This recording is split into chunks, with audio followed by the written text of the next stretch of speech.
Welcome back to Just the Tips, guys. And you know, when I'm driving, I just brainstorm and I think about life and what's our driving force behind the actions that we take and the things that we do. And I'm thinking about motivation and how did I lose all this weight in the past, and I got heartbroken and I was so motivated to fix myself and lose weight and get healthy and feel great. And you know, but this motivation thing, it comes and goes. You know, it's a feeling of, yeah, the dictionary says motivation is like the driving force behind the things you do. Well, think about all the things you do, and a lot of them you're going to realize you don't feel so motivated to do them. You just do them because they're the comfortable thing to do. And so I think what I do is I'm waiting for this salvation of motivation to come so that I will make the big change, so that I will do what I know I need to do, but that I'm not motivated to do. And it's a powerfully taught thing in the military. I know if you watch like the Navy SEAL guys with the YouTube channels, they talk about just driving discipline that dictates all of their actions. And I'm trying to combine it all together and put it together in my brain, and like, we're just sitting around waiting for this change to happen. I'm going to be motivated tomorrow. I'm going to be motivated tomorrow. I'm going to change. I'm going to do it. And you just never do it because you're not motivated to do the things you don't want to do. Like, you know, go for a run or go for a long walk or work out or eat right or skip that shitty food and eat a healthy meal, whatever it is. That part's irrelevant. It's this motivation part that I'm talking about. And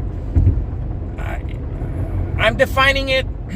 My definition would be what you feel like doing. That's what you're about to do. And I'm trying to come up with a scenario that is, because you're not, if motivation is a feeling, then you're not gonna always feel that way. One day you might wake up feeling great. I'm going to train for a marathon. I mean, you know, and then you wake up and it's raining and it's cold and it's cloudy and I don't feel like doing it today. And you don't. So here's my analogy. That you have a 5-year-old son or a 5-year-old daughter, and you want to mold them into the most successful, powerful human being they can be. 5 years old, you're highly impressionable, you're very easily influenced, especially by your parents or teachers or whoever. This easily molded mind, this piece of clay that can be turned into anything.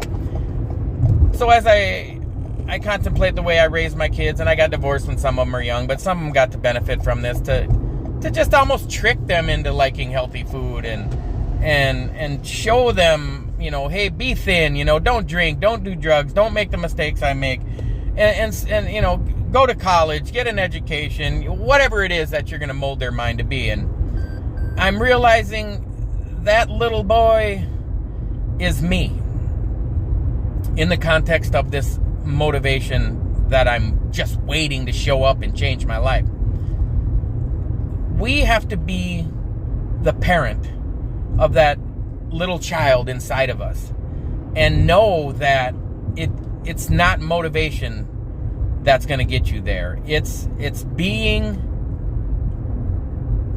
I want to use the word dictator, but parent sounds better, but dictator sounds a little more powerful. It's like, be the dictator of this emotion in you, this feeling in you to be motivated to do the right thing, even when you don't want to. You know, the 5-year-old boy, the 5-year-old girl, you know, they're going to be 10. They don't want to clean their room. They do it because you told them to. They don't want to do the dishes. They don't want to do their chores. They do it because they were told to by an authoritative figure, their parent. So be your own parent. If you could just write down a list of instructions of what to do to be the best you that you can be. And we all have a capacity. You might have a limitation on, you know, the world record marathon is under 2 hours.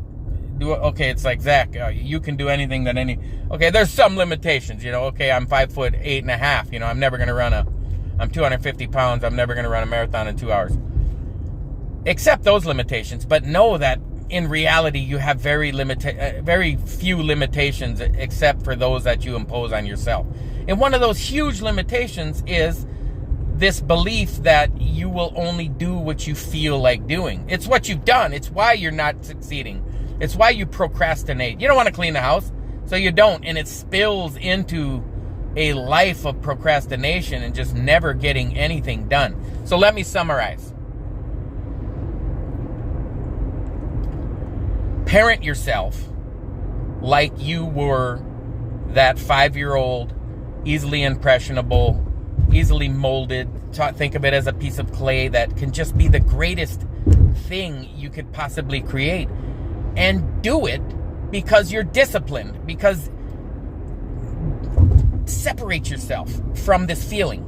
And I read a book, it just reminds me all of a sudden, it was called Fuck Your Feelings. And I get it more as I've contemplated this idea. Is you got to do it because you got to do it. And I'm hoping that this idea will drive my actions. And I always go back to having the faith. The faith is the substance, the action of things hoped for, the belief in things unseen. I can't see my body metabolizing body fat. I can't control what cell of fat is going to be used for fuel in my next workout. But what I can do, I can't even dictate exactly what the scale is going to say on a day-to-day or week-to-week basis. But what I can do is take those actions. And I'll take those actions based on my parenting skills of myself. Figure out what to do. And like I've said on my channel many times, it all works. Pick a diet plan. Pick a workout routine. Decide you want to lift weights or do calisthenic type workouts. Do this diet or that diet. Reduce your calories. Drink water. But know that you're not going to want to do it necessarily. You have to do it because of this discipline. Parent that child within. Tell them negative voices to shut the hell up. It's raining out. Don't look at it as the reason that you're not going for a run. If you're sitting in the house and you see it raining, let it be a trigger that you are going to go run. And when you can do the hard things, it just gets easier to do the easy things. That's why I love starting this off with like a 3-day fast. Because if you can go 3 days without eating, all of a sudden it seems pretty easy to just reduce your calories to 2,000 the next day. Or whatever, 1,200 calories for a woman that really wanted to lose weight rapidly, or 1,600 or 1,800 calories for a man. So that's it, guys. Parent yourself. Jesus loves you. I love you. God bless you guys, and I'll see you in the next video.